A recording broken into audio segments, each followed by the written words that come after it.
que é preciso para ser fotógrafo de natureza? Nós vamos descobrir.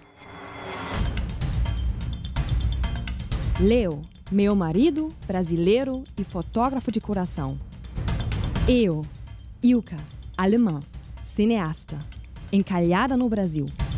Para fotografar animais de vida livre, uma atmosfera calma e atitude positiva são importantes. Nós estamos preparados para qualquer situação.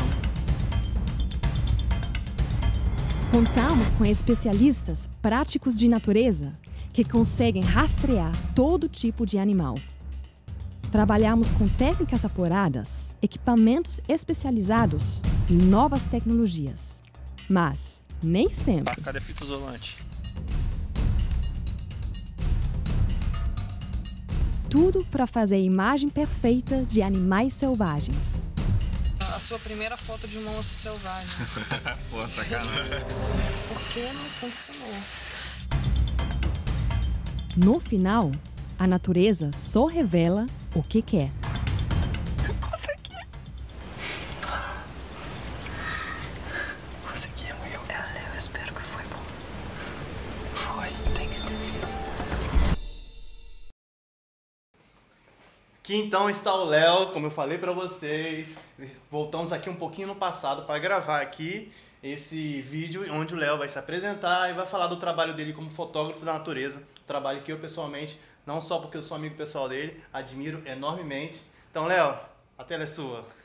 Obrigado aí pelo convite, Thiago. Eu acho super importante falar, né, passar a mensagem da conservação para todos, até para as pessoas que já trabalham com conservação, a gente pode contribuir um pouquinho a mais com o conhecimento deles. Que massa, que maravilha. Então, Léo, não sei se você falou para tanto herpetólogo assim na vida, mas aqui, ó, um monte de herpeto querendo ouvir de você, saber mais de quem é o Léo Merson. Então, se apresente.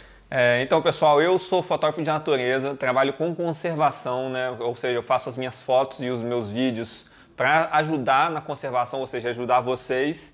E eu dedico a minha vida a isso já tem uns 15 anos, né? Passou muito rápido, de verdade.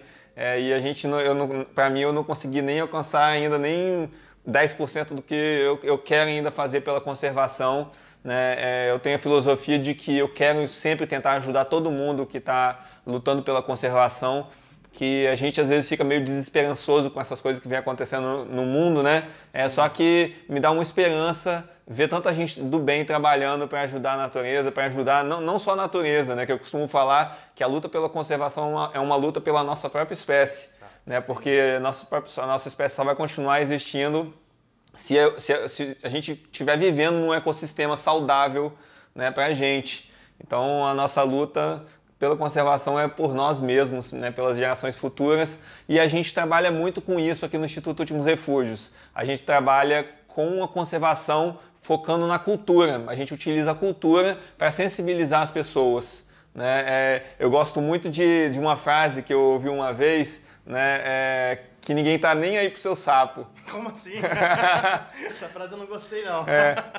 Teve uma palestra do Fernando Meirelles no Congresso de Unidade de Conservação, que a primeira coisa que ele falou na palestra dele foi isso, né? Ele é um cineasta, ele trabalha com storytelling, né?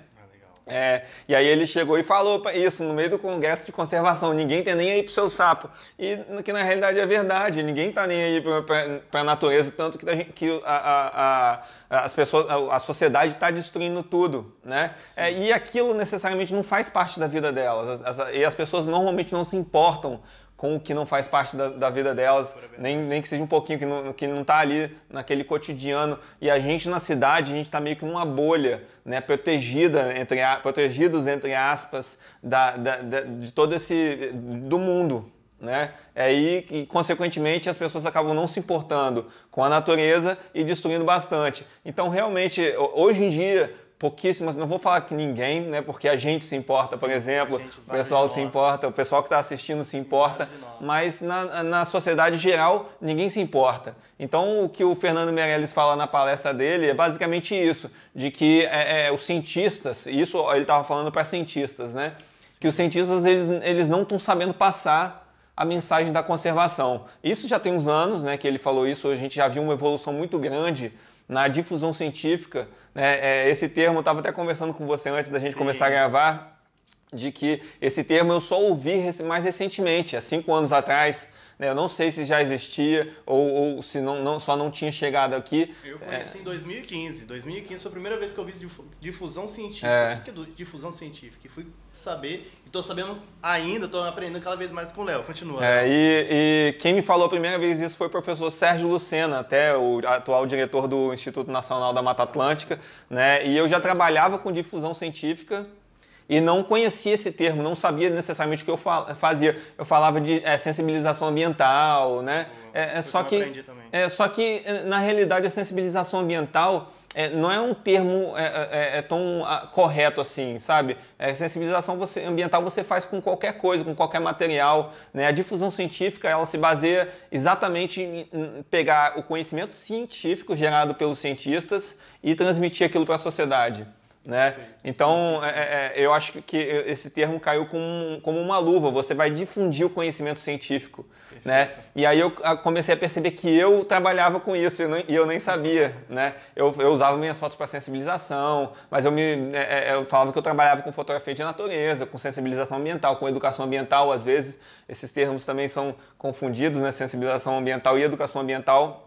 Só que aí quando eu ouvi o termo difusão científica, fez mais sentido. E aí foi aí que eu comecei a focar bastante meu trabalho, ajudando projetos de conservação, criando os próprios projetos de conservação do Instituto Últimos Refúgios. Né? Então hoje o Últimos Refúgios ele tem uma cartela bastante grande de parceiros, inclusive o Herpeto Capixaba. Né? Eu ia falar isso, foi assim que nossos caminhos se cruzaram, né? Se conectaram de vez. Foi através dessa mentalidade que o Léo tem, essa visão, e com a nossa vontade no Herpeto Capixaba de trabalhar cada vez mais com conservação, que nossos caminhos se cruzaram e não se largam mais. E aí eu espero que você esteja, inclusive, fotografando melhor do que antes de você conhecer, né? Antes de você me conhecer. O Léo é um fotógrafo de natureza que faz um trabalho extraordinário.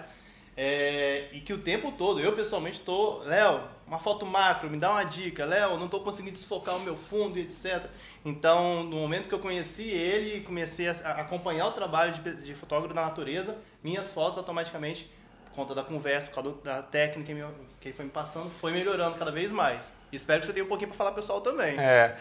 Assim, o tema da nossa palestra é o que a fotografia tem a ver com a conservação, né? Então, a gente vai começar a falar disso agora, né? A gente primeiro começar a falar da fotografia, depois a gente fala um pouquinho do vídeo, porque essas duas coisas, elas são ferramentas para você alcançar um objetivo, né? Elas não são o objetivo final. Né? Se você está indo para o mato com que o objetivo final seja fazer só a fotografia, né? É óbvio que você pode fazer isso de hobby, né? Mas se você for um ambientalista, um cientista, né? Você tem que até que rever os seus conceitos, porque a fotografia é uma ferramenta para você conseguir atingir os seus objetivos. Né? Para passar a mensagem, que seja para fazer a difusão científica, que seja para publicar aquela foto no artigo, que seja para você até mostrar para o seu amigo, olha só, eu fiz a foto, você não fez. Acontece isso. Acontece bastante, principalmente na área da biologia, né? Mas às vezes tem uma brincadeira, né? Assim, óbvio que, igual, por exemplo, na observação de aves, né? Eu sou observador de aves como hobby, e a gente faz essa brincadeira, olha lá, consegui fazer a foto, você não fez mais, aí depois a gente leva o amigo para fazer a foto também, né? Sim, justo. E aí, o que acontece? A pessoa tem que ter um propósito para aquelas imagens que ela está fazendo. E aí que entra, né, no meu caso, esse propósito é a difusão científica para a conservação. Eu acredito que eu ajudando os pesquisadores, ajudando os projetos de conservação, a gente consiga causar um impacto, fazer com que esses projetos, com que essas ações, elas causem um impacto maior. E aí a gente fala um pouquinho agora das ferramentas, né, que é a fotografia, né, que ela já existe há bastante tempo, né, é uma técnica centenária de passar para as pessoas uma mensagem, passar aquilo que você está vendo, né, para as pessoas, para mostrar para as pessoas. Então a gente tem que sim que ir para o mato fazer a foto para esse objetivo, né, para mostrar o seu projeto, mostrar o que o seu projeto tem alcançado, né? Atualmente as pessoas têm gostado muito de ver também a parte de making off dos projetos. Mas antigamente era só aqueles documentários de só o bicho passando, ou só a foto do bicho, Mas eu tenho percebido que desde quando eu comecei para cá, isso tem meio que se balanceado. As pessoas querem ver isso, as pessoas querem ver a foto dos bichos, mas também querem ver como é feito, quem são as pessoas por trás daquela pesquisa, né? Isso tem se propagado bastante nas grandes mídias, né? E a gente tenta aplicar isso também. Agora, quando a gente tem fotografado os projetos de conservação, a gente tenta mostrar as pessoas, tenta mostrar o trabalho deles, quem são aquelas pessoas, as motivações, as dificuldades, né? As coisas que dão errado, as coisas que dão certo, as felicidades. Então, a fotografia ela serve para passar um leque muito grande de coisas, né? E aí também tem o vídeo, que obviamente que são ferramentas diferentes, com funções semelhantes, porém aplicadas em lugares diferentes. Perfeito. Aqui no Últimos Refúgios, a gente costuma utilizar bastante a fotografia para mostrar o bicho, muitas vezes também para mostrar o making of, né, das pessoas, só que a gente utiliza a ferramenta do vídeo muito mais para o making of do que simplesmente só para mostrar o bicho. A gente tem feito bastante coisa de vídeo hoje em dia, e a gente mostrando mais as pessoas trabalhando, o que está acontecendo, essas coisas que eu te falei. Legal. Então, eu acho que cada pesquisador deve encontrar um equilíbrio em relação a isso. Saber pensar onde utilizar a foto, quando utilizar o vídeo, mas sempre estar registrando, né? E uma coisa é muito claro, eu estava até falando com vocês também antes da gente começar a gravar, né, de que hoje em dia as pessoas produzem muito lixo digital. Sim, né? fotografamos e não botamos essa informação, essa imagem para jogo. E por que acontece? Todo mundo hoje em dia é capaz de fazer uma foto boa, né? Os equipamentos são muito bons, as técnicas estão disponíveis aí na internet, né? Para quem no Google, se você for pesquisar sobre técnicas fotográficas, você vai achar 1000 vídeos sobre cursos completos sobre fotografia. Mas aí o que acontece?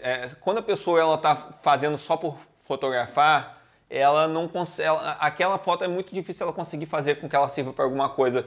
Como eu falei, qualquer um pode fazer fotos boas hoje em dia, só que o problema é o que ela vai fazer com aquela foto. E para você saber o que você vai fazer com aquela foto, você tem que ter uma ideia já de qual é a mensagem que você quer passar. E aí entra a questão do storytelling, né? Que é como contar a história. Na realidade, esse é o próximo passo. Depois que a pessoa aprende a fotografar, a pessoa, o que eu faço para evoluir o meu trabalho agora? Eu acredito que muitas das pessoas que estejam ouvindo, gostam assistindo, né? Gostam da fotografia, gostam de fotografar, e muitos, inclusive, dos meus amigos me perguntam, Léo, qual é o próximo passo para mim? Né? Eu sei fotografar, eu sei achar os bichos, e aí? O que eu faço? O que você acha que você tem que fazer? Nesse segundo aqui, você pergunta, eu não vou tentar chutar não, vai que eu erro. Não, é exatamente essa questão de contar a história, né? Ao invés de você tentar... Boa. Ao invés de você pegar e fazer só aquela foto, você pensar numa série para aquelas fotos, um exercício que as pessoas podem fazer. Você vai fazer um trabalho de campo, por exemplo.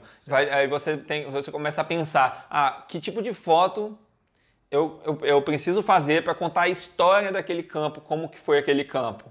Né? Aí você conta os perrengues, você pega o ponto-chave da matéria, né? da história, e aí você vai conseguindo começar a pensar na história enquanto está fazendo as fotos. E isso facilita bastante, desenvolve o seu olhar como fotógrafo, você sabendo o que você quer fotografar, e aí você começa a deixar de fazer as fotos puramente por sorte. Sim, perfeito. Né? Você está buscando... Você começa a buscar as fotos para aquela história. E isso é o trabalho, por exemplo, de um fotógrafo que trabalha com conservação.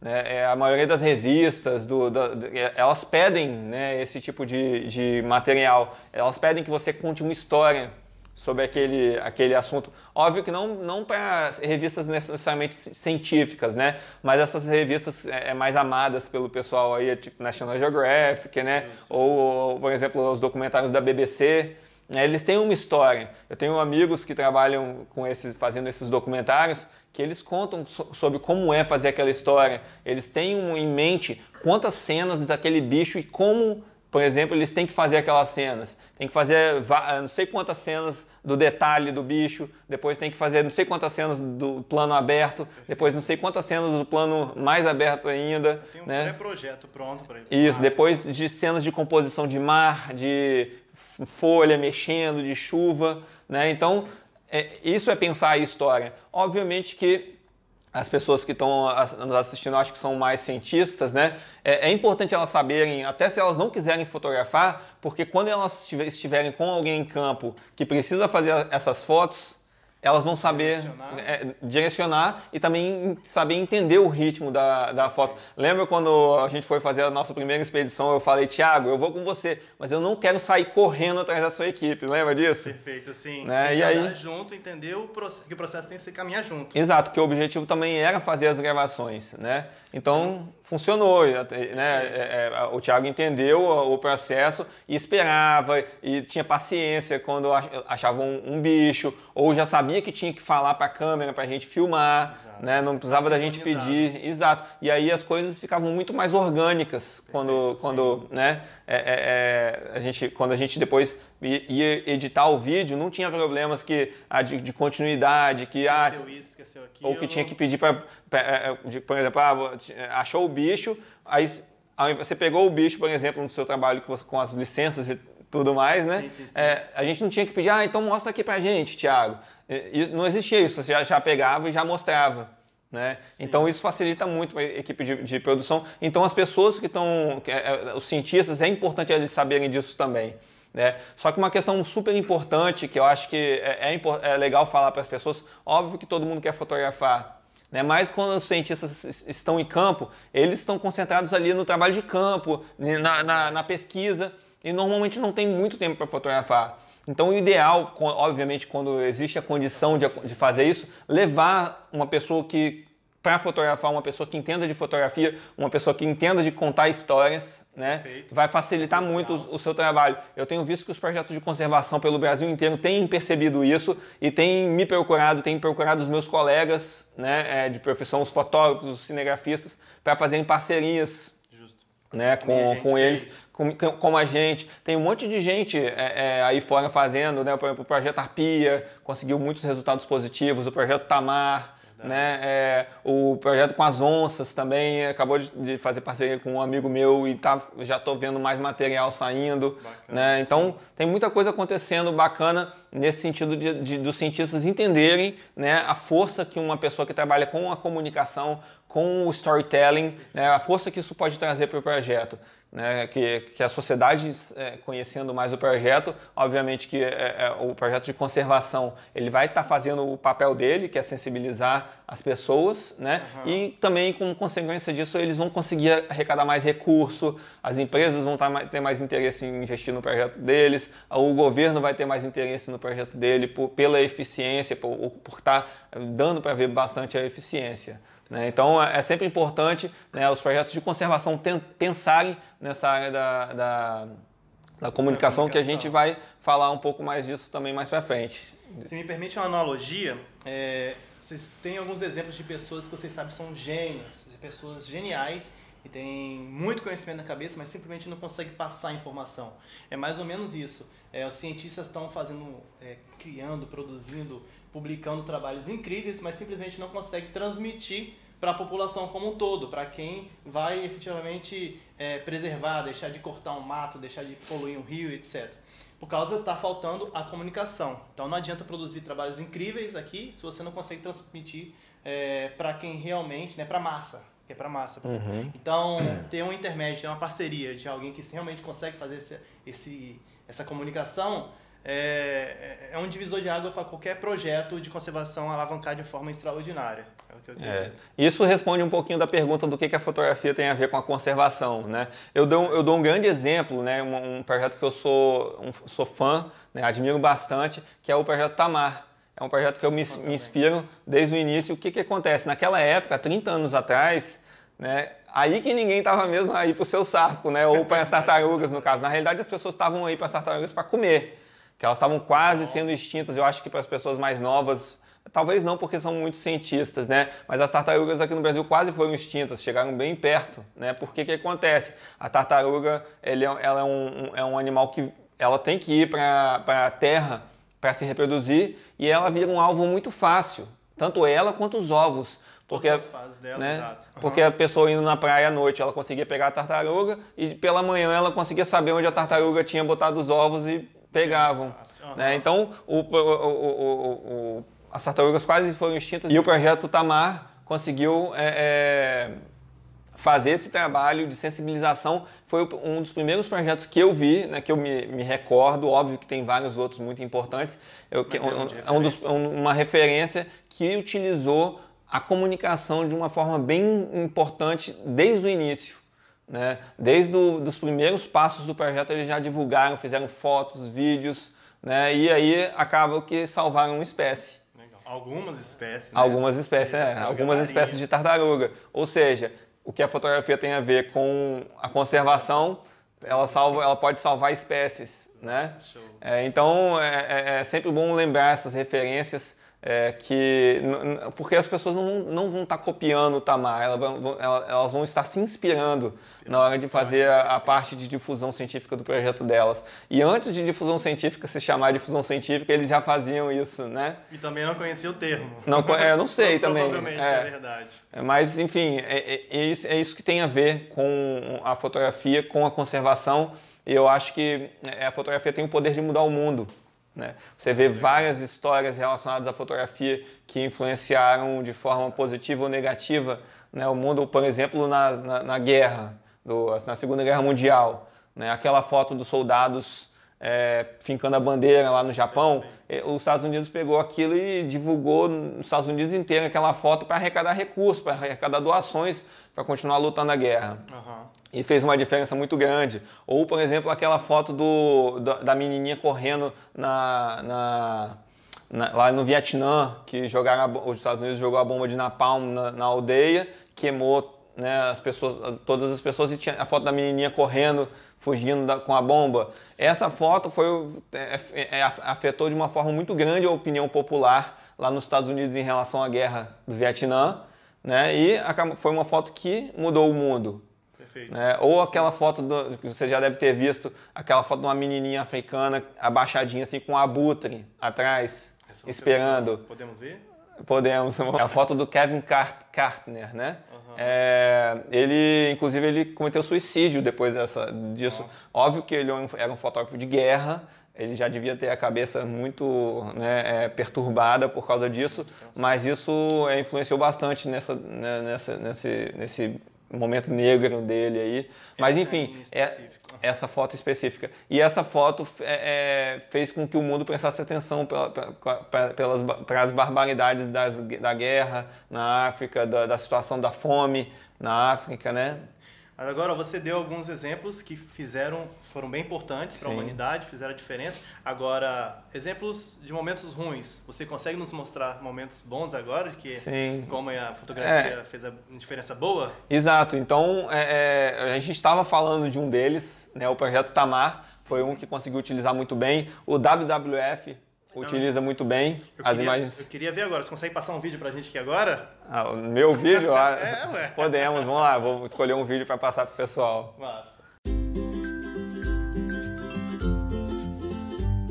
Todos nós. Esse é o público que o nosso projeto pretende alcançar.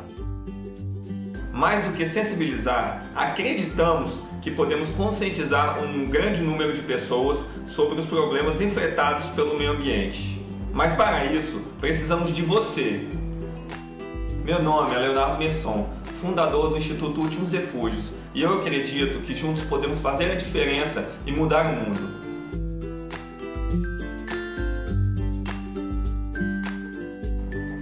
Com fé e vontade de realizar mudanças, já fizemos inúmeras ações nas escolas e sabemos que ao educar uma criança hoje, no futuro, os homens não precisarão ser punidos.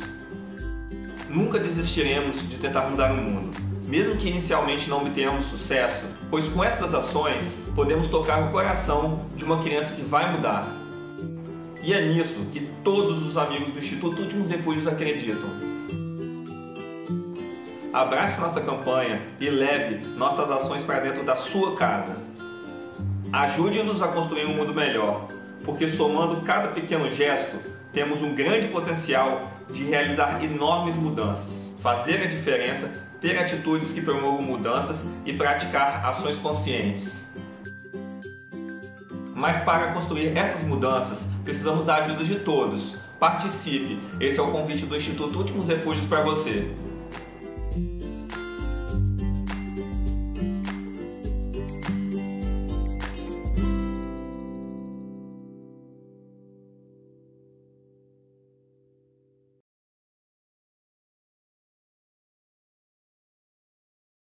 Então, esse vídeo é um exemplo que eu acho que a gente conseguiu fazer uma certa diferença. Né? E aí tem também o exemplo do WWF, que utiliza muito bem a comunicação, muito bem as imagens para fazer a diferença. O Greenpeace utiliza muito bem as imagens. Sim, né? Sim. E outros projetos de conservação aí pelo Brasil, eu tenho visto pessoas fazendo um trabalho bem bacana, como eu falei, o Projeto Arpia, com o João Marcos Rosa, que é um amigo meu, né? Tem a BBC, com esses documentários, o Planet Earth, o Blue Planet, né? Que não é necessariamente fotografia, só que são vídeos, até um amigo meu também trabalha, o João Paulo Krajewski, né? Conta para mim as aventuras e como que eles fazem aquelas imagens. Então essas pessoas e essas instituições, né, elas estão causando um impacto muito grande. Né? E com a ajuda de pessoas que conseguem captar aquela imagem. E eu vou te falar, cara, não é necessariamente saber fazer a foto. Eu, particularmente, para mim, o maior desafio é o que vocês fazem. Você conseguir achar o bicho. Para mim, em campo, você conseguir localizar o animal, ele num cenário bacana, né? Para mim é o maior desafio. Nesse momento, você vê duas profissões que se completam, né? Ou duas podem se juntar e fazer um trabalho incrível, maravilhoso. Verdade. Inclusive, eu participo das expedições dos cientistas e os cientistas também participam da minha. Né? Eu sempre convido o Thiago para procurar os sapinhos, as serpentes lá para mim, porque eu vou andando, não sei onde localizar, né? Assim, eu até faço ideia mais hoje em dia, só que, obviamente, não é a minha especialidade. Né? Exatamente. E você tem uma prioridade, né? Você está no momento do campo para registrar. Se você tem a chance de distribuir as funções, né? Tem um especialista para uma coisa, para achar os animais, um especialista para registrar os animais, eu acho que é uma composição perfeita. Eu tenho feito bastante isso. Eu tenho convidado as pessoas que entendem, né, do assunto que eu vou fotografar para me ajudar a fotografar aquele assunto, né? Então, que seja um cientista, que seja uma pessoa da população local, que entende muito daquela região, também funciona bastante. Eu acho que até os próprios cientistas fazem isso já há bastante tempo, né? Buscar um guia para te levar nos lugares. A gente faz, né? É bem importante. Como que o trabalho muda quando você tem um local para te guiar para os pontos que você descreve para ele que são os ideais. Eu acho que boa parte de vocês sabe disso. Inclusive, tem até um vídeo que foi gravado, né, até pela equipe do Instituto Últimos Refúgios, que aconteceu uma situação nesse sentido, né? De um senhor levar vocês até um lugar que você até me contou a história. Sim. O nosso primeiro mini documentário, do Herpeto Capixaba, que é sobre o pingo de ouro, um sapinho que a gente estava procurando num ponto X, que, de acordo com o artigo, é a localidade tipo, é onde ele deveria estar. Não, era uma área que não apresentava as condições ideais. De cara a gente já viu que é uma mata meio seca e, para quem sabe, os Brachycephalidae necessitam de uma serrapilheira mais densa, mais úmida, de um dossel mais protegido, que mantém um microclima ali mais úmido. E não estava bom. E nisso tinha do outro lado uma plantação e tinha o pessoal plantando. E a gente meio que desistindo, meio que indo embora, ele passou perto de mim e eu falei, cara, você já viu um sapinho amarelo por aqui, meio dourado? Aí de primeiro, já vi muito. Aí tá brincando. Não, é sério. Podia ser aquela peranha-quinha de bramélia, que é amarelinha também, né? Pois é, mas esse, como é o pingo de ouro, o pessoal vai ver daqui a pouco aí o vídeo, na hora que ele falou, eu tive certeza que ele tá falando o bicho certo, só que eu também não acreditei. Mas e ao mesmo tempo eu sei do valor que um local tem, né? Então eu perguntei pra ele, não, é desse jeitinho aí, tá sempre no chão e tal. Sim, eu sei muito. Você me leva lá? Aí a condição dele, pô, depois você me leva em casa? Que era meio afastado. Então não era ali onde a gente estava, a gente andou, vou chutar aqui, uns 20 quilômetros. Entrou num ponto que na hora que a gente entrou, eu falei assim, é aqui mesmo, aqui tá perfeito, eu nunca ia achar aquele lugar se não fosse por ele.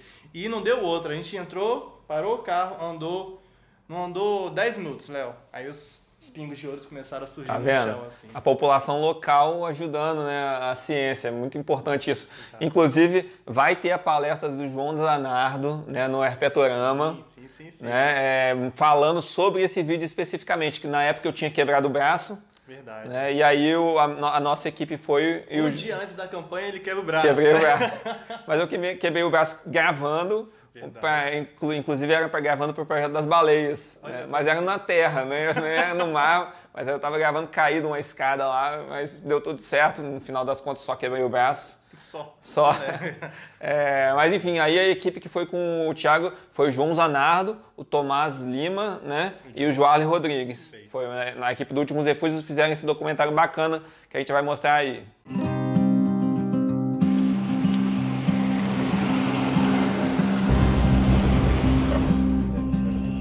A Mata Atlântica do Espírito Santo abriga uma das joias mais preciosas do Brasil. É o pingo de ouro. É uma pequenina espécie de anfíbio e ela é pintadinha de dourado. Então quando você encontra na natureza, quando você vê ela no chão da floresta, parece realmente uma gotinha de ouro, por isso o nome pingo de ouro. E o Herpeto Capixaba está em campo para conhecer um pouco mais dessa espécie. Então vem com o Herpeto Capixaba conhecer um pouquinho mais do pingo de ouro.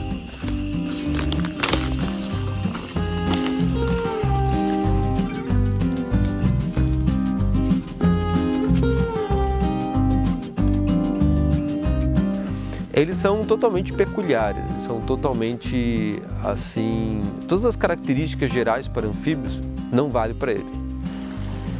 Esse grupo de anfíbios está entre os menores vertebrados terrestres do planeta. Além do tamanho muito pequeno, entre 10 e 12 milímetros de comprimento, alguns são muito coloridos, laranja, amarelo, vermelho. Eles têm hábitos diurnos, é um pouco diferente da maioria dos anfíbios. Eles têm redução no número de dedos e outro detalhe é que eles também não têm a fase de gerino. Inclusive, se eles caírem na água, eles acabam morrendo afogados.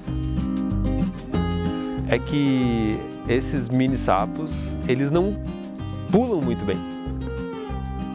Então esses animais, eles só ocorrem aqui no Brasil, exclusivamente na Floresta Atlântica. E esse daqui que é o pingo de ouro. É um sapinho da espécie Brachycephalus alipioi. E nós viemos de Santa Teresa para cá, em Vargem Alta, para procurá-lo. E da onde vem o nome? Pingo de ouro. É justamente dessa cor, essa cor dourada que eles têm. E isso é um aviso. Esse tipo de coloração chama-se coloração aposemática. O que é isso? É a coloração de aviso. O aviso que ele quer passar para a gente é: cuidado, eu sou venenoso. Então a gente tem que ter cuidado, por exemplo, ao manuseá-lo. E depois o que a gente faz com a mão? Não passar no olho, não passar na boca.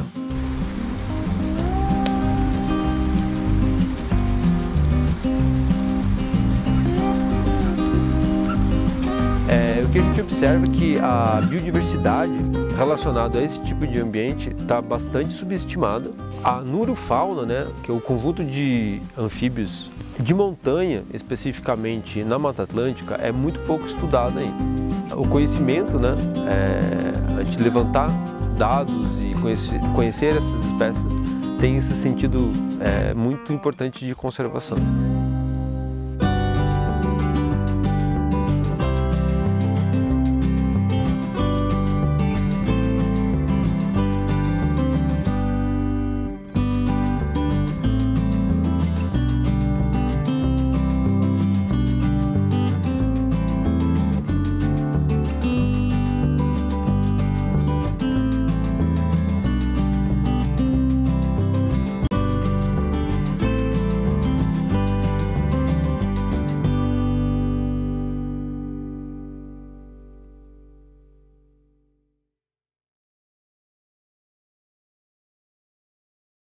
Eu achei muito legal esse documentário que eles fizeram, mas como eu falei, o João Zanardo vai dar uma palestra e vai ser presencial, né? Vai ser presencial no segundo dia. A gente vai reprisar essa palestra, vamos gravar todos e vamos reprisar, então vocês vão ter a chance de ver a palestra do João Zanardo, que é mostrando a visão deles ao registrar o trabalho de biólogos. Sim, Resumi sim. certo, João? E ele é biólogo também, né? Verdade. Então o biólogo, mas ele foi específico para registrar, ele não foi para fazer parte da pesquisa. Então mesmo, porque eu tenho amigos que são biólogos e que são excelentes fotógrafos, excelentes cientistas, né? Igual o João Paulo Krajewski, por exemplo, ele é doutor em biologia, né? E faz as imagens para a BBC, por exemplo, né? Então, os biólogos, sim, eles podem ser fotógrafos. Eu não quis falar que os biólogos eles não podem ser os próprios fotógrafos. Porém, eu não acho que ele deva casar, né, a ciência com a fotografia na mesma expedição. Você sempre levar alguém preocupado em fazer aquela fotografia que o cara vai estar preocupado com o equipamento, com a luz, com correr atrás da equipe de cientistas, né? Não, eu tenho vivido isso através do Herpeto Capixaba mesmo, que eu estou sempre tentando documentar para mostrar para vocês herpetos, né? Às vezes até coisas simples que são os stories.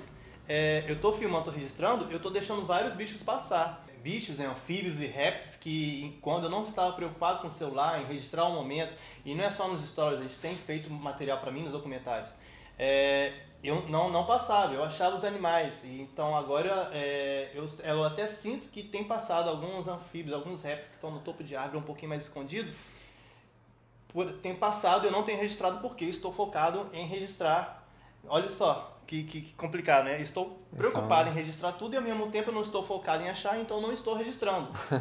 Eu preciso de alguém que faça isso. Verdade. Então, por isso as parcerias, por isso tem essa equipe que tem esse domínio de comunicação para fazer esse registro. Verdade. E voltando àquele assunto de que você chamar as pessoas que conhecem o local, aconteceu uma situação muito interessante com a gente lá em Regência, né? A gente queria fazer as fotos de umas tartarugas com céu estrelado, né? Querendo replicar uma cena do Maximilian Neuwied, que é um naturalista alemão que veio no Brasil há 200 anos atrás e que tem a cena no livro dele, ele olhando a desova das tartarugas. Aí nós fomos lá com o Sérgio Lucena, lá em Regência, para tentar replicar essa interação desses naturalistas com as tartarugas e a população local. E aí o projeto Tamar acompanhou a gente lá, e eles fazendo o óbvio papel da população local que entende do assunto, e a gente fazendo esse papel dos registros, dos cientistas, né?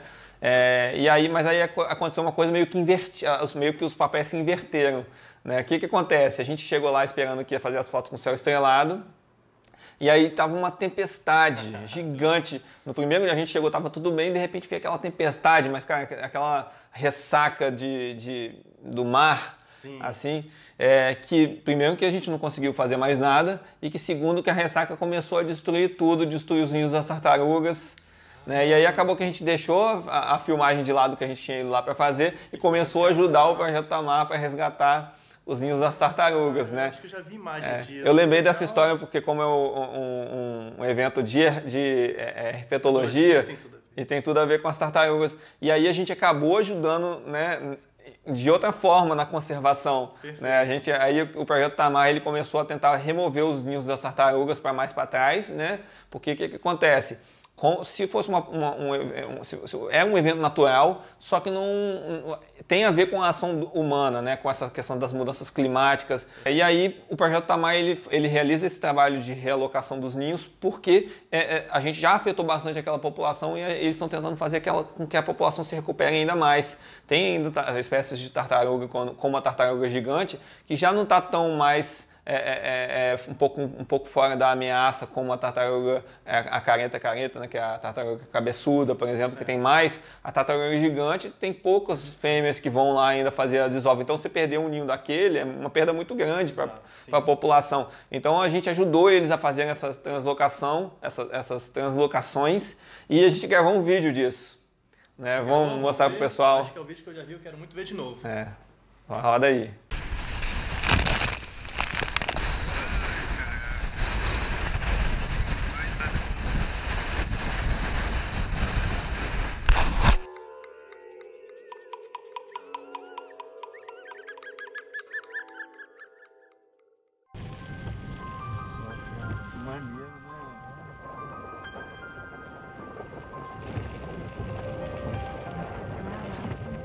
Ontem teve uma situação atípica, né, de ventos muito fortes, ventos que não se viam há muito tempo aqui, né, junto com a maré grande e ondas muito grandes, e acabaram levando boa parte da praia, formando grandes barrancos, e tinham ninhos nessa parte que a maré levou. Então a gente vai para a praia nesses eventos, vai uma equipe bem grande, estagiários e todo mundo que puder ajudar, vai todo mundo para a praia para transferir esses ninhos, tirar esses ninhos que estão na área de riscos e trazer para mais para trás, né, para uma área menos arriscada, uma área que a maré não vai levar.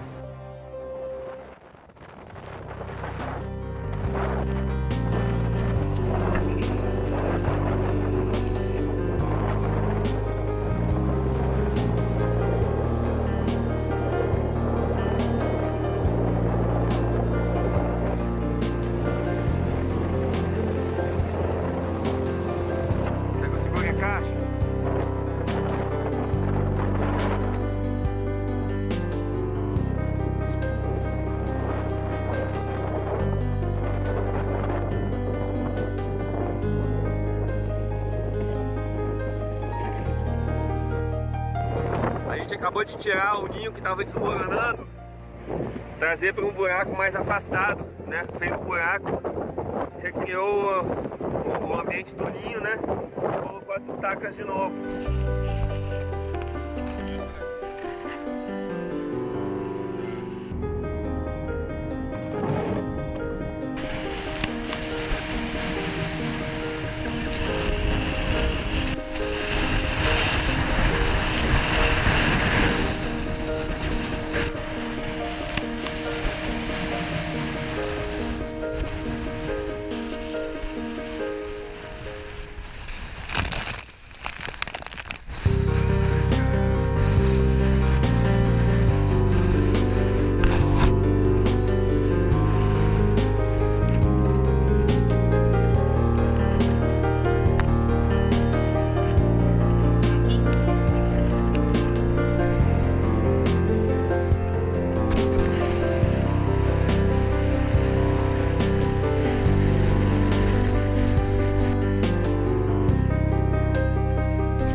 As tartarugas, elas entraram já para a lista de espécies ameaçadas de extinção, não foram processos naturais que levaram a isso. Então isso leva a gente a ter estratégias, né, como nesse caso de vir algo que é natural, a gente mesmo assim tira o ninho e tenta transferir. E é também uma coisa a se pensar se isso realmente é natural, aconteceria naturalmente. A gente tem visto, né, ao longo dos anos que esses tipos de eventos estão acontecendo com mais frequência. Então será que isso já não é uma resposta às atitudes da gente também, às mudanças climáticas que estão vindo aí?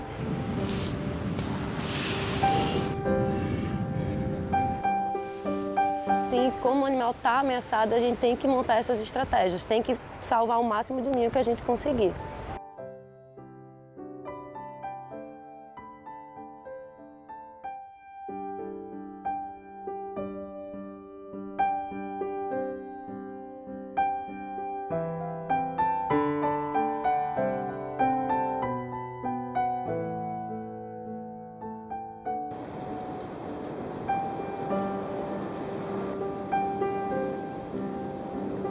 São filhotinhos dos ninhos que a gente conseguiu resgatar, que nasceu agora, que vão ser soltos no mar.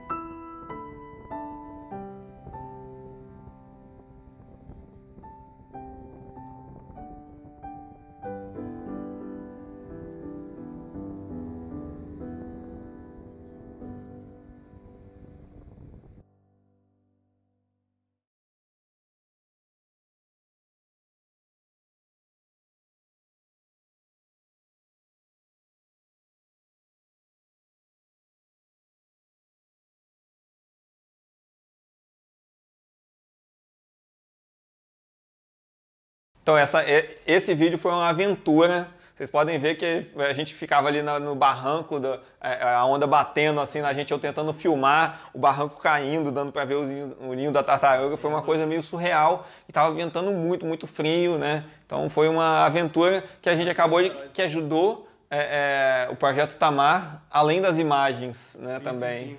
Ajudou mais ativamente, realmente botou a mão na massa. Léo, e de equipamento? O que você usa para fazer essas imagens incríveis em prol da conservação? Olha, eu devo ter umas 10 câmeras, não só a câmera fotográfica mesmo, né? Mas aí entra o drone, a GoPro, o celular, né? Aí entra as câmeras reservas, e entra a filmadora. Mostra rapidinho aquela foto que você tirou naquele trabalho que a gente fez em Linhares, aquela que você botou todos os equipamentos na cama. Sim. Mostra aí pra galera. Então, a gente ficou lá no hotel, né? E eu queria mostrar como a câmera do hotel era grande, né? E aí eu espalhei todo o equipamento em cima da cama, assim, e aquilo lá era o equipamento portátil, né? Pra algo bem... Indo sozinho. Só eu e ele no trabalho, como é que você chama? Modo guerrilha, esse? Não, o nosso que a gente foi kamikaze. Porque, só nós dois pra fazer gravações. Porque eu falo que tem os níveis de produção, né? Tem o modo kamikaze, que é você praticamente pagando para ir, né? Tem o modo guerrilha, que ninguém ganha nada, mas pelo menos as expedições são pagas, o hotel é pago, né? Que naquela expedição você gastou dinheiro também, né? Tivemos pequenos gastos, mas tivemos parcerias também. Parcerias. Que nos ajudaram a cobrir alguns gastos. Mas mesmo assim gastou. Não ficou elas por elas. Então esse é o modo kamikaze. Então aí depois tem o modo guerrilha, que você não gasta nada, né? Mas tá indo de graça. Aí depois tem a baixa produção, a média produção, a alta produção e depois tem o nível BBC, né? BBC. Que é a produção cinematográfica gigante, que os caras ficam um mês para gravarem aquela cena, sabe? Então aí já é um nível que a gente espera, sonha em chegar um dia, né? Um dia, quem sabe. Já tem a técnica, só falta o dinheiro? Aí não sei. Aí depois o pessoal vai falar. Mas ainda a gente tem que melhorar bastante, tanto na questão business, né? Tanto na questão comercial, né? Que aqui no Brasil a gente tem muitas dificuldades relacionadas a equipamento, relacionadas a facilidades de negócios, relacionadas à fotografia de natureza, né, vídeos de natureza. Muitas das coisas que a gente tem que fazer, torcer para virem projetos de fora para fazer. E o que a gente faz por aqui, a gente cava e é muito suado. Cada projeto que eu faço, por exemplo, é uma luta diferente para conseguir. Ou é um edital, ou é uma instituição, ou é uma empresa, ou é um projeto do governo que a gente adapta.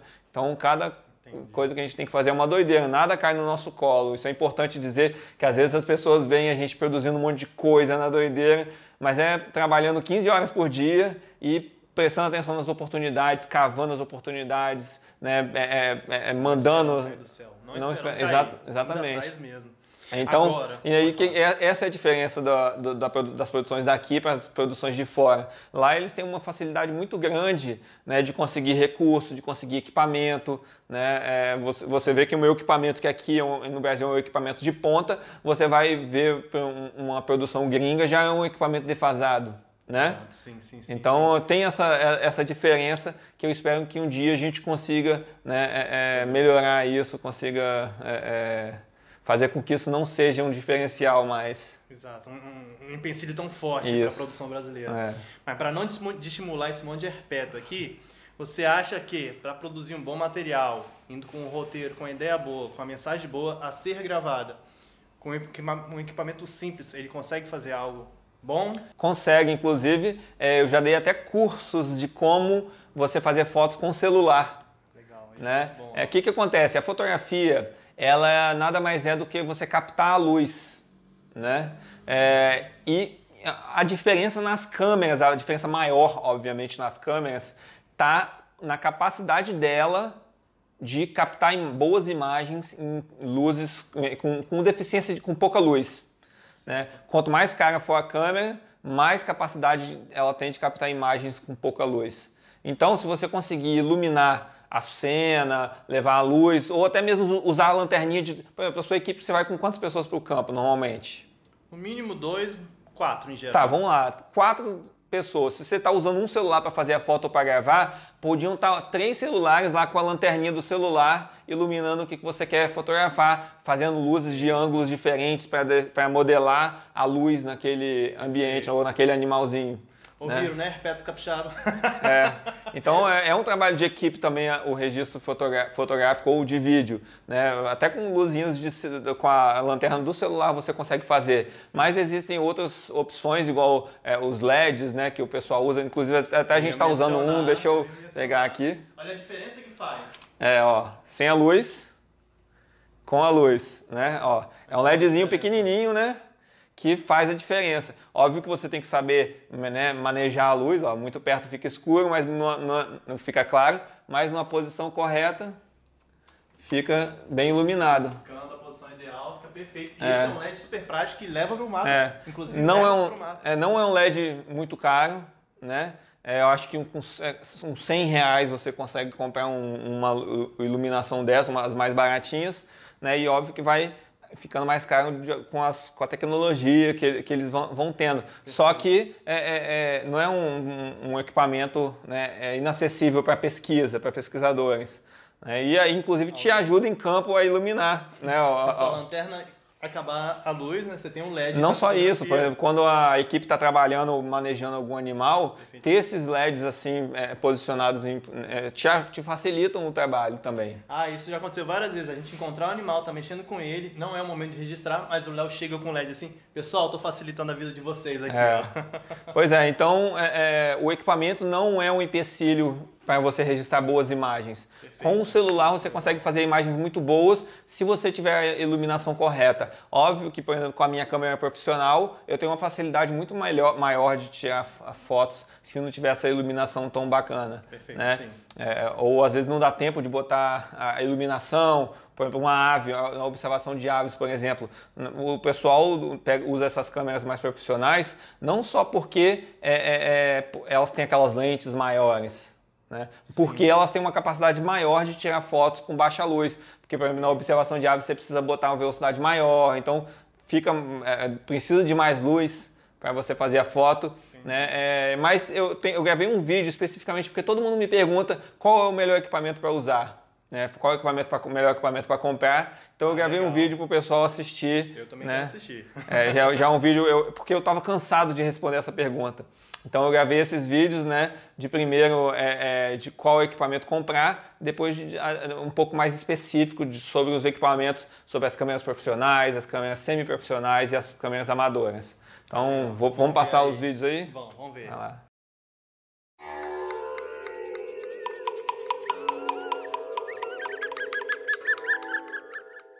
Oi pessoal, meu nome é Leonardo Messon, eu sou fotógrafo do Instituto Últimos Refúgios. Hoje eu vou gravar um vídeo sobre equipamentos, né? Primeira coisa que todo mundo me pergunta quando vem falar comigo no Facebook, no YouTube, sobre que câmera eles devem comprar, que equipamento eles devem comprar para fazer fotografia de natureza. E esse assunto é um pouco complexo, eu vou dividir esse vídeo em 2 partes. Primeiro eu vou falar um pouco sobre as terminologias dos equipamentos e depois eu vou falar sobre que equipamento eu uso e que equipamento eu acho ideal para ser utilizado na fotografia de natureza. Para começar, eu vou falar um pouco das câmeras, né, do corpo das câmeras. Elas podem ser divididas em 2 partes, né, em 2 categorias. São as câmeras que trocam lente e as câmeras que não trocam lente. As câmeras que não trocam lente normalmente são chamadas de compactas, né, que são aquelas câmeras menores que também podem ser subdivididas em 2 partes. Tem as câmeras pequenininhas, aquelas câmeras de bolso, e tem umas câmeras um pouco maiores que o pessoal usa para pesquisa, que o pessoal que é um fotógrafo amador mais especializado um pouquinho. A outra categoria são as câmeras que trocam lentes, que a gente chama de DSLR, são as câmeras de espelho, né? Essas câmeras elas são divididas em semi-profissionais e câmeras profissionais. As câmeras semi-profissionais são aquelas com uma configuração um pouco mais simples, que normalmente os profissionais não usam. E tem as câmeras profissionais que têm uma capacidade um pouco maior, tem uma resolução maior, uma capacidade de captação em baixa luz maior e tem um processamento também superior àquelas câmeras que são consideradas semiprofissionais. Isso também é muito relativo. Por exemplo, uma câmera considerada semiprofissional lá nos Estados Unidos, aqui pode ser considerada profissional, porque são as câmeras que os profissionais que estão trabalhando no mercado utilizam. Só que na realidade, para fotografia, eu considero que as câmeras, o corpo da câmera, não é o mais importante. Para mim, as lentes são o mais importante. E as lentes, elas podem ser divididas em tele, que são aquelas câmeras que têm uma capacidade de fotografar assuntos numa distância maior. Tem as lentes macro, que são aquelas lentes que têm a capacidade de fotografar assuntos mais de perto, né? Por exemplo, insetos, flores. E tem as lentes grande angular, que são aquelas lentes que têm um ângulo de captação de imagem mais aberto. E essas lentes, essas categorias de lentes que eu falei, elas também são divididas em categorias. Por exemplo, tem as lentes zoom e as lentes fixas. As lentes zooms são aquelas que têm uma milimetragem variável, né? Por exemplo, uma lente 18-75, uma lente 28-105, né? Você consegue regular, né, qual a distância focal que você quer. E tem as lentes fixas, que a distância focal não é variável. E em contrapartida, ela tem menos vidro na sua composição e teoricamente a qualidade da imagem acaba ficando melhor também. E também muito importante para a fotografia são os acessórios. Existem os flashes, que são para situações ou que você não tem luz suficiente para fotografar a cena do jeito que você quer, ou quando você quer uma luz mais específica, quando você quer montar essa luz, né? É para isso que os flashes servem, e depois a gente vai falar mais um pouquinho sobre isso nos próximos vídeos. Outro equipamento, outro acessório que é fundamental para a fotografia é o tripé, pessoal, principalmente para fotografia de natureza. Eu recomendo sempre, quando você for fotografar a natureza e tiver condições de carregar, né, você sempre levar um tripé, que ele te ajuda em fotografia de paisagens, ele te ajuda em fotografia de animais dentro da floresta. Quando a luminosidade está muito baixa dentro da floresta e você precisa de uma velocidade, fazer a foto com uma velocidade um pouco menor, o tripé é sempre muito bem-vindo. Uma coisa que o pessoal tem que prestar atenção também são os cartões de memória. Então, cada cartão de memória tem uma velocidade específica. Então, olhe para a sua câmera qual é o cartão de memória mais adequado. E para finalizar também, a questão do armazenamento do seu equipamento. É muito importante, quando você vai a campo, você levar uma bolsa específica para carregar equipamento fotográfico, que são equipamentos delicados e que uma chuva pode estragar seu equipamento, uma queda pode estragar seu equipamento. Então, bolsas, é muito importante você gastar um pouquinho de tempo para pesquisar sobre isso.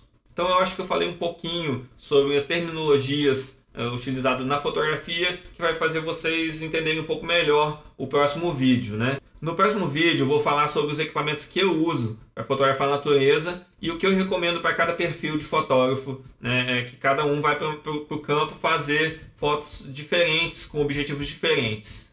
Agora, para finalizar, eu quero agradecer a todo mundo por ter assistido até aqui. Inscreva-se aqui no nosso canal para sempre receber as novidades de quando a gente lançar um próximo vídeo, que a gente vai estar falando sobre coisas bem bacanas sobre fotografia de natureza.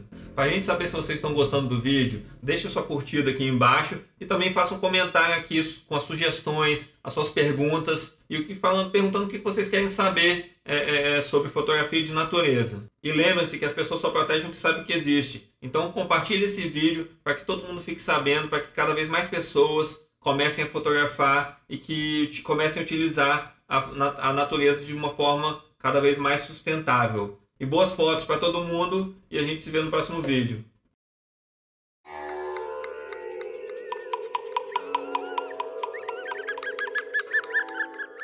Oi pessoal, meu nome é Leonardo Messon, sou fotógrafo do Instituto Últimos Refúgios. Hoje a gente está aqui para terminar de responder a pergunta do vídeo anterior, né, sobre que câmeras, que equipamento que eu utilizo para fotografar a natureza e o que eu recomendo para cada tipo de fotógrafo. Essa é a pergunta que mais foi feita para mim em toda a minha história como fotógrafo de natureza, né? Eu fotografo natureza tem 12 anos e todo mundo quer saber sobre que equipamento utilizar, sobre como começar a fotografar a natureza. E isso depende muito do seu objetivo, né? O objetivo de cada pessoa, o que ela quer fotografar. Eu particularmente gosto muito das minhas teles, né? e gosto de equipamentos com alta resolução para poder imprimir, né, as fotografias no livro, para poder imprimir fotos para exposições, por exemplo, né? Mas existe gente que quer publicar só as fotos no Facebook. Então o equipamento necessário para essa pessoa não precisa ter uma resolução tão grande quanto o meu equipamento, não precisa ter uma especificação tão complexa quanto o meu equipamento, por exemplo. E a partir daí a gente consegue dividir, né, entre dois grupos de fotógrafo. São os fotógrafos que fotografam para a internet e são os fotógrafos que fotografam para impressão, né? E cada uma delas tem uma especificidade diferente de equipamento. Hoje em dia todas as câmeras são muito boas e para a maioria das pessoas que fotografam já é mais do que o suficiente. Então não vale a pena, se você não quiser estudar fotografia, imprimir fotografias, gastar tanto dinheiro em equipamento, né? Por exemplo, para fotógrafos de hobby, eu recomendo normalmente uma câmera compacta, aquela que tem várias funções, tem um zoom muito grande, tem câmeras até de 60x hoje em dia, que equivale mais ou menos uma lente de 550, 600 milímetros, né, na fotografia profissional, numa lente profissional. E já para as pessoas que querem aprender fotografia, querem estudar fotografia, aí sim eu recomendo já as câmeras semi-profissionais ou profissionais, aprender o que é velocidade, aprender o que é abertura, aprender o que é ISO, aprender o que cada lente faz. E realmente para impressão, por exemplo,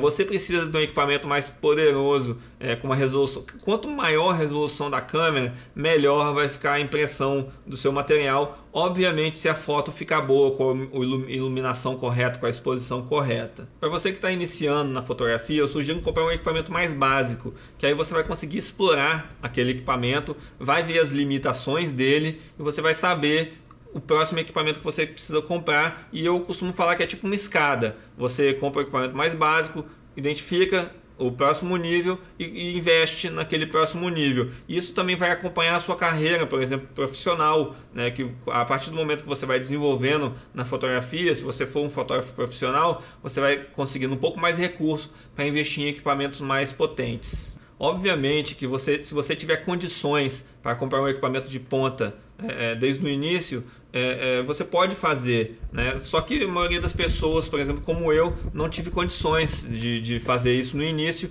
e eu tive que arranjar uma forma de comprar, por exemplo, meu primeiro equipamento. Em 2006, eu comecei a fazer meu projeto de graduação na Universidade Federal do Espírito Santo, né, que era um livro de fotografia. Eu comecei a fotografar esse livro com uma compactazinha, que tinha 4x de zoom. Eu fui para campo as primeiras vezes e eu vi que não era o suficiente. Eu vi a limitação daquele equipamento e percebi a minha necessidade. Então eu tive que inventar uma solução para isso. Como eu não tinha dinheiro para fazer, por exemplo, eu viajei para os Estados Unidos para trabalhei como fotógrafo de montanha lá numa estação de esqui por 5 meses e fiz o dinheiro suficiente para comprar meu equipamento. Eu comprei uma tele, comprei uma macro e comprei uma câmera semi-profissional na época, era uma D80 na época, em 2006, da Nikon, né, que era uma câmera bem bacana para a época. E a partir daí eu voltei para o Brasil, comecei a fazer esse livro de fotografia, foi uma porta de entrada para mim,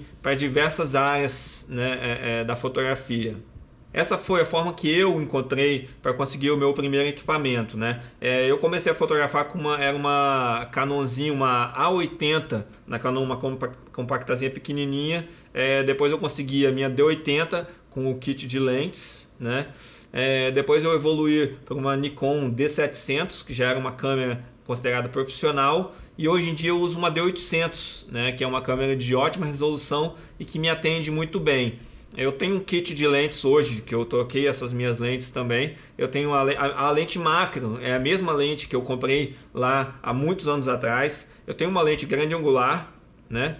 Uma 10mm da Tamron. E eu tenho uma tele zoom, né, da Nikon, uma 200-400 VR2. Ela é considerada uma das melhores lentes para fotografia de natureza. Uma coisa que as pessoas me perguntam muito também é sobre a questão de marcas. O que é melhor, Nikon ou Canon? Eu costumo falar que não existe tanta diferença entre as duas marcas. As duas marcas são excelentes, você vai fazer ótimas fotos com as duas, né? Mas uma coisa que eu recomendo, por exemplo, se você tem amigos que usam Canon, compre uma Canon também, que você vai poder trocar, experimentar as lentes desse cara. Se você tem, se os seus amigos têm uma Nikon, compre Nikon, que você vai conseguir trocar as lentes com os seus amigos também. Você vai conseguir experimentar mais equipamentos. E sobre lentes, pessoal, uma coisa muito importante, né? Existem as marcas que são as originais da marca da câmera, e tem as lentes um pouco mais genéricas, né? As lentes que são das marcas da câmera, normalmente elas são muito melhores, só que elas também são muito mais caras. Eu, por exemplo, comecei com lentes genéricas, porque eram que eu podia comprar na época e que me atenderam muito bem também, tá? Então, se você não tiver condições de comprar aquelas lentes de Nikon, Canon, pode comprar das outras marcas genéricas que servem nessas câmeras, porque vão te atender bem também. E se você se sentir limitado por causa delas, você vai e tenta fazer um investimento maior em outra lente. E é isso aí, pessoal. Obrigado por terem assistido até aqui. Inscreva-se no nosso canal, porque você vai ficar sabendo de todos os vídeos que a gente estiver postando. Deixe suas perguntas e sugestões aqui embaixo desse vídeo que nós vamos responder. É isso aí, pessoal. Boas fotos para todo mundo. E a gente se vê no próximo vídeo aqui no canal do Instituto Últimos Refúgios no YouTube.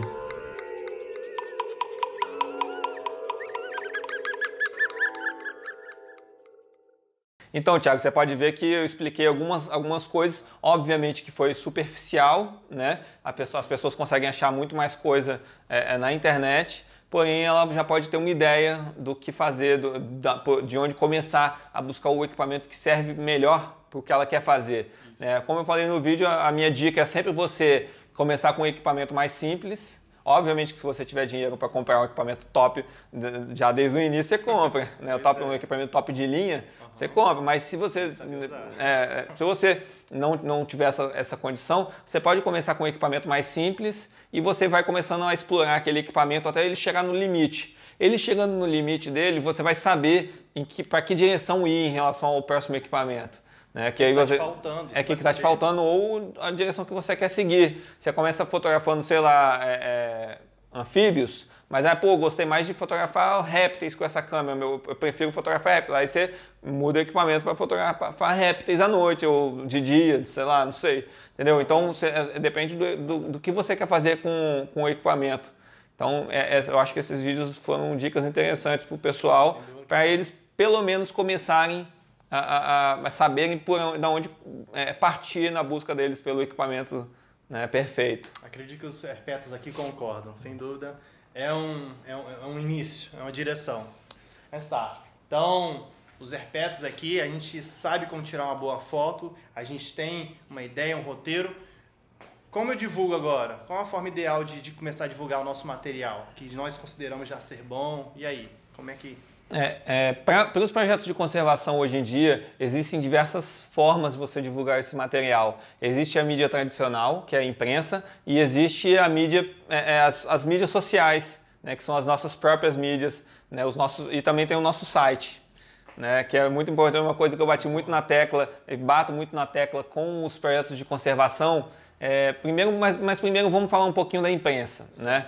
É sempre muito importante você divulgar na imprensa, porque as empresas dão muita importância para isso, para as empresas que vão patrocinar o seu projeto.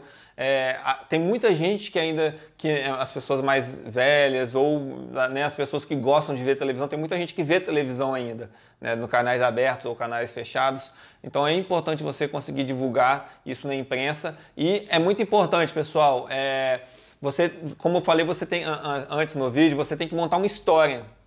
A imprensa ela vai se interessar pela sua foto ou pelo seu vídeo se ela contar uma história. Perfeito. Então pensa direitinho em como registrar aquilo para você conseguir contar essa história e que fique interessante para a imprensa também, porque a imprensa quer que as pessoas fiquem conectadas ali no canal dela, né? Então ela quer mostrar coisas cada vez mais interessantes, coisas que as pessoas se interessem mais, e essa contação de história ajuda bastante, né? Então é importante sim as instituições ou os projetos de conservação terem contatos muito bem feitos com a imprensa. Por exemplo, mas a pessoa Léo, como que eu começo? Eu estou começando agora, como é que eu começo? Começa no jornal da sua cidade, faz o contato com o jornalista, ou quando um jornalista pede o seu vídeo ou a sua foto que viu na internet, conversa com ele, pega o contato dele, pergunta se você pode mandar de novo se acontecer uma nova situação que seja interessante, e aí você vai fazendo uma planilha com seus contatos na imprensa, que são pessoas que gostam do seu trabalho, que você já ajudou elas, né? E aí elas sempre vão querer estar publicando o seu material porque eles acham o seu material interessante. Do mesmo modo que você precisa divulgar, eles precisam de alguém também para ajudar a alimentar eles divulgando, né? Transmitindo informação. E você começa a montar seu network, assim. Acho que é a palavra-chave, montar seu network para você ter sempre como difundir a ciência. E quando você for mandar, você fez uma foto de uma espécie nova para a ciência, vai descrever uma espécie. É importante você pegar aquele seu artigo científico e criar um textinho de release para a imprensa com uma linguagem mais simples, né, mais fácil, mais resumido. Palatável, interessante. É interessante. E a imprensa vai estar muito mais suscetível a publicar aquele seu material também.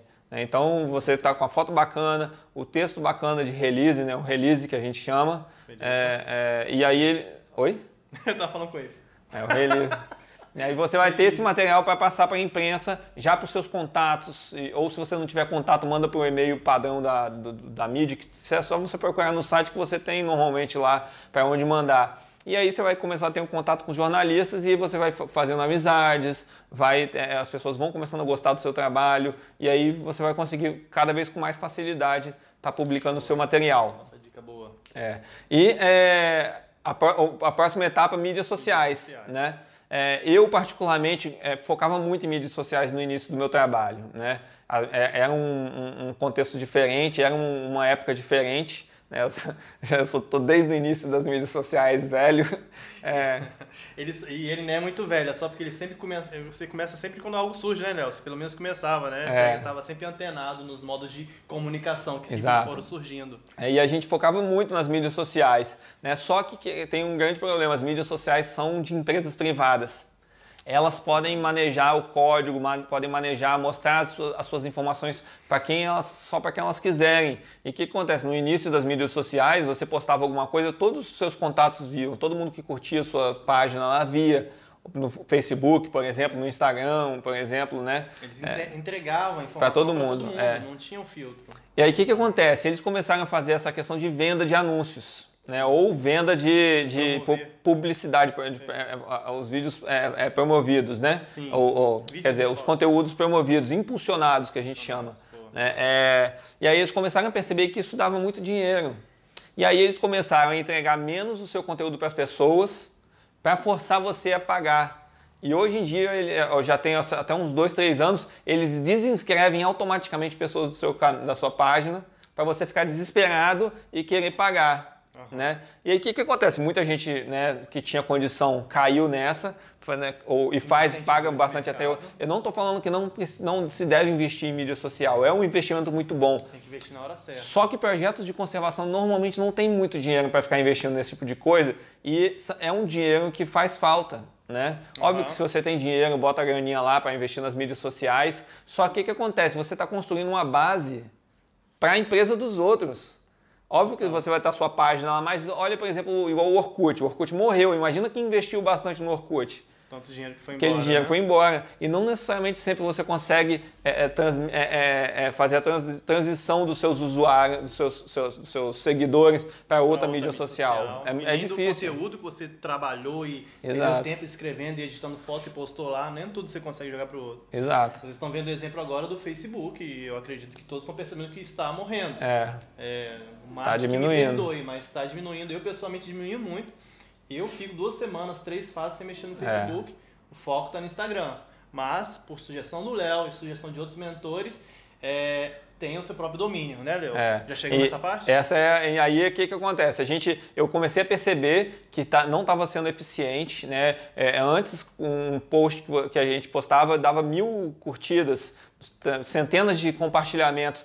Aí a gente começou a perceber que de um dia para o outro, eu acho que foi há 2 anos ou 3 anos atrás, que teve a mudança do algoritmo, A gente começou, ao invés de 1000 curtidas, ter 20, 30 curtidas numa foto que a gente postava, né? E aí para obrigar você a pagar. E aí a gente começou a pensar em soluções. E, pô, realmente a gente está criando uma base de seguidores na empresa dos outros, né? Que são empresas privadas, as mídias sociais. E aí a gente começou a investir no nosso próprio site, né? Criar a nossa base de seguidores dentro do site. Os sites hoje em dia está muito fácil você conseguir fazer um banco de e-mails para fazer e-mail marketing, por exemplo, para envolver os seus seguidores, coisas que você consegue fazer dentro do site que vai fazer as pessoas se interessarem pelo seu site. Nem são coisas muito tão novas, não. Tem os podcasts que são áudio, tem as fotos, tem os vídeos para você publicar, divulgação de matérias que vão estar lá. Quando a pessoa procurar no Google, vai achar o seu site. Então tem várias estratégias para você fazer que você consegue atrair aquele público para o seu site, para serem inscritos no seu site. Que é seu, que é seu. Que é seu. E que vai ficar para sempre enquanto durar a internet. Que né? você monta do jeito que você quiser, a arte é sua, né? Exatamente. O layout. Manda conteúdo para quem você quiser através do e-mail, porque todo mundo ainda usa o e-mail hoje em dia. Sim, né? Até às vezes mais do que as mídias sociais, né? O pessoal mais novo não usa tanto, às vezes eu fico doido. Como você não checou seu e-mail hoje, a cada 2 horas? Eu não sei se tem alguém, eu acho que tem muita gente que não segue, eu acho que na nossa área o pessoal checa mais, né? De fato. Então, eu tenho indicado para os projetos de conservação que eu faço a coordenação da comunicação, ou os projetos que eu sou parceiro, indicando a fazer os sites. Às vezes até eu ajudo a fazer os sites, né? Ajuda bastante. O site do Herpeto Capixaba é obra do Léo. E ficou lindão, como muitos de vocês tiveram que verificar e verificam constantemente, semanalmente. E eu acho que a maioria das pessoas nem sabe, eu sou designer de formação. E caí nessa área da fotografia por paixão mesmo, e aí depois comecei a seguir como profissão, e aí eu uso o design e a fotografia aliadas, né, com os produtos, os sites, os livros, os vídeos, todos têm a ver com o design dos nossos produtos, né?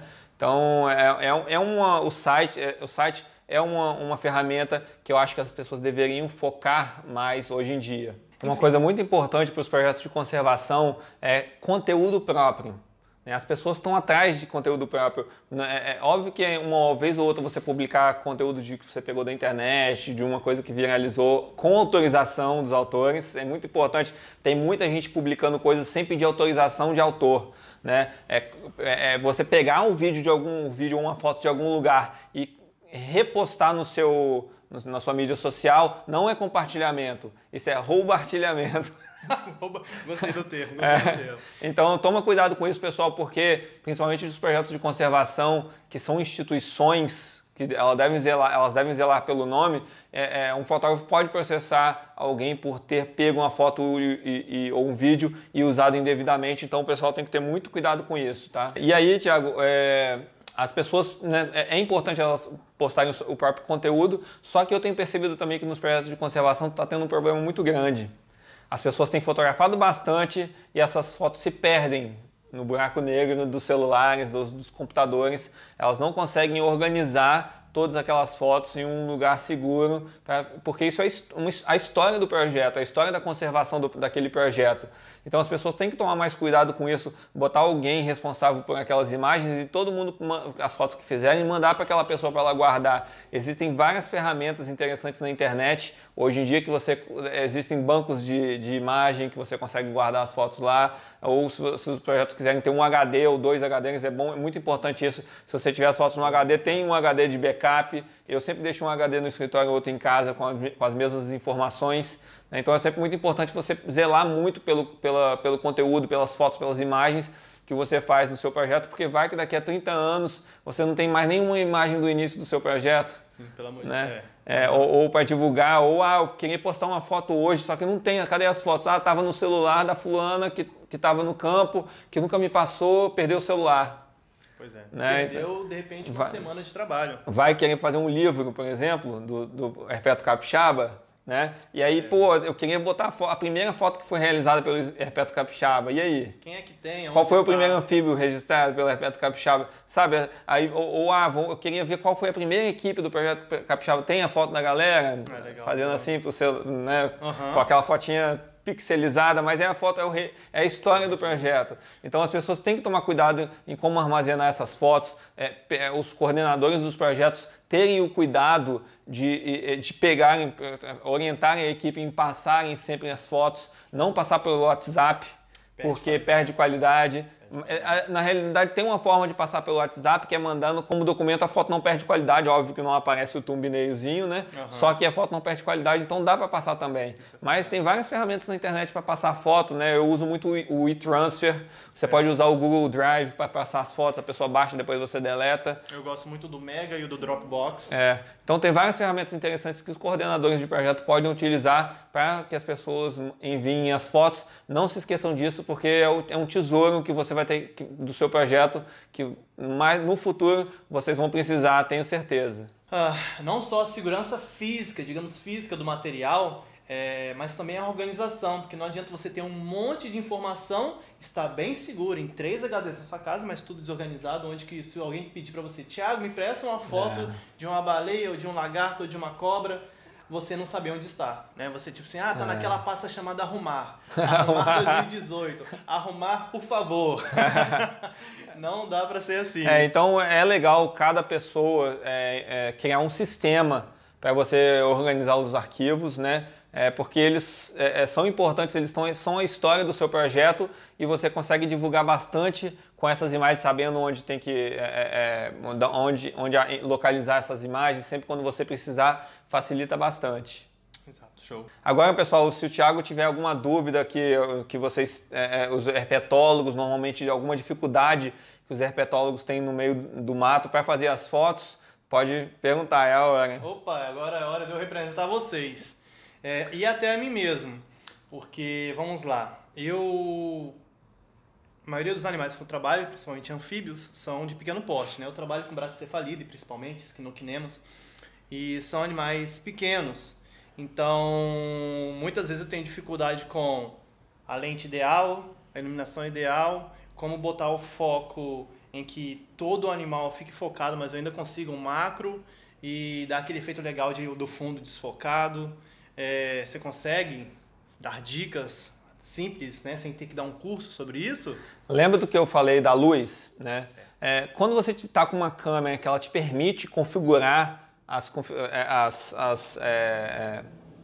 quando você está com uma câmera que te permite configurar as funções da câmera, você tem ferramentas para deixar o animal todo focado. Existe uma coisa chamada profundidade de campo. Né? De campo. Isso, que essa distância em que o foco que é essa distância em que o objeto que está sendo fotografado vai estar focado, né? E nas lentes macro, elas normalmente têm uma profundidade de campo muito pequena, né? E aí entra aquela questão da luz que a gente estava falando. Quanto mais luz você tiver, mais você vai conseguir mexer nas configurações da câmera para te dar uma profundidade de campo maior. Legal. A profundidade de campo ela tem a ver com a abertura da sua lente, né? A lente, não sei se você já olhou dentro da lente assim, das máquinas, das lentes das câmeras que trocam lente, até das que não trocam lente, até as amadoras você consegue ver que é tipo um mecanismozinho, né? Que tem umas plaquinhas de metal que elas se fecham assim, tipo um olho de robô.